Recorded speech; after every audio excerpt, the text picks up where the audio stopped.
2022, Bad Bunny kissed a male dancer on the lips on national television during a show. I mean, I guess that's his art. That's fine. Hi. But is this what NFL fans want to see during the halftime show at the Super Bowl, Sage? What's up, everyone? You watch On Air with Nick Driver podcast here on YouTube. Hope you guys having a blessed and wonderful day. We're going to get into the Bad Bunny controversy here. The NFL has decided to put Bad Bunny on as the halftime show. And yeah, man, let's get it. I try to take my heart out of it and the mom brain out of it with the business part. And I do think that we have to separate. I don't know how good of a job I'm doing at that right now, Rob, but the answer is no, based on the current demographics of the National Football League and what they have been for years. We, men, women, mothers, don't want to see someone like this. Don't want to see someone who chooses to dress up as a woman who happens to be a male. Don't want to see somebody who has basically professed his hatred for this country, despite certainly taking a lot of American dollars and saying he'll never perform again in North America because of his thoughts on our immigration policy, et cetera. However, it is not about that. It is not about the current demographics of this league that makes billions of dollars annually. This is about their goal to grow the game. This season, you may recall, started with the first game in Brazil. They just got done playing another game over in Dublin. This is about expanding the game. They would like, I don't know if you knew this, I just learned this recently, the NFL would like to have one game per week in another country. Right. All right, guys. So as we're going through this, I'll mention some of my thoughts on this as well. A lot of the North American sports, such as the NBA, as well as the NFL, are attempting to spread outside the United States. The NBA does this as well with some of their summer league stuff, as well as their overseas games. So you're seeing this happen.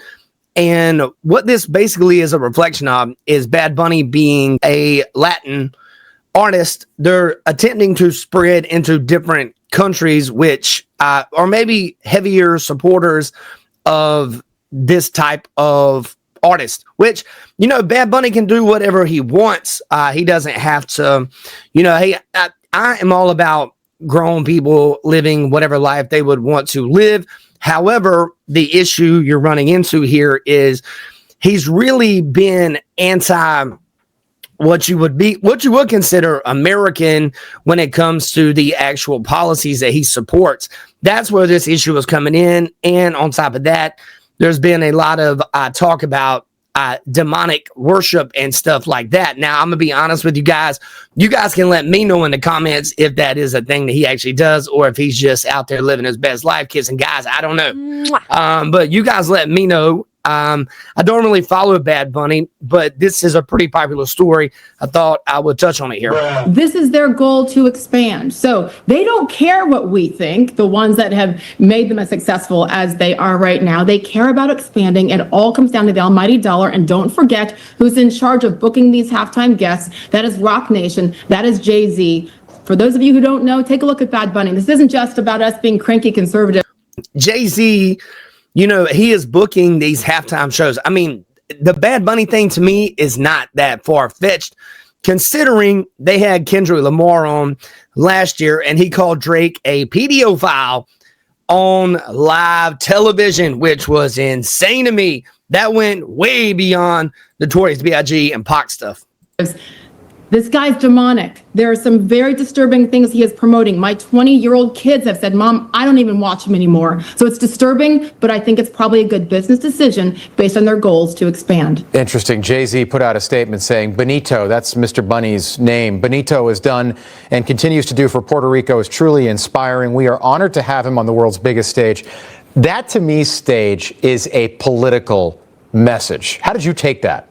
Oh, yeah. But again, you got to consider the source. And I think you set it up beautifully before you came to me about where his loyalties lie and Barack Obama, et cetera. This is no surprise if you do your homework on Rock Nation. It's just disappointing to me overall as a fan because Americans are the ones that made this sport as big as it is. By the way, in these other countries, they don't even care about American football. A lot of them actually don't care about American football. A lot of countries overseas actually are huge World Cup and soccer fans. So the idea that the NFL is just keep pushing and pushing and pushing and pushing this type of entertainment to me is pretty wild, but it's not anything that is new. Jay-Z, he's doing what he feels like is going to make his pockets fatter, which is, that's what you do in a capitalist society, but of course, the more controversial the artist is, the more people going to tune in, the more clicks you get and stuff like that. Let's get it. Actually don't. What do they care about? Their football. They care about soccer. But it's just like the NBA with China. There's so many politics involved in that. We can go so deep on it. And people who claim to love America, and look at the LeBrons and the Stephen Currys. But what do they do in their off seasons? They go to China. They ignore the horrific things that go on in some of these countries because of the almighty dollar. Great point. Quick. Yeah, and I would point out too, a lot of these not artists, but a lot of these NBA players, they are left leaning, and they want to talk all the time about how America is, racist and all this stuff. And it's pretty crazy to me watching LeBron James and Stephen Curry and, a lot of these NBA players that are clearly on the left go over and support China whenever you have an entire group of people over in China that actually are slaves, and they actually make Nike shoes.